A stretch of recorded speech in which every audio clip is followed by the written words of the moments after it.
Mr. Rusty,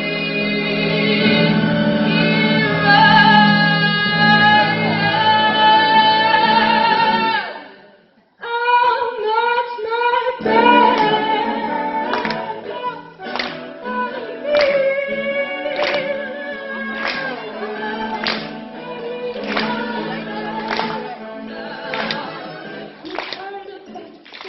I need to leave it hot, sir. I know I'm gonna make it. Get ready for the love.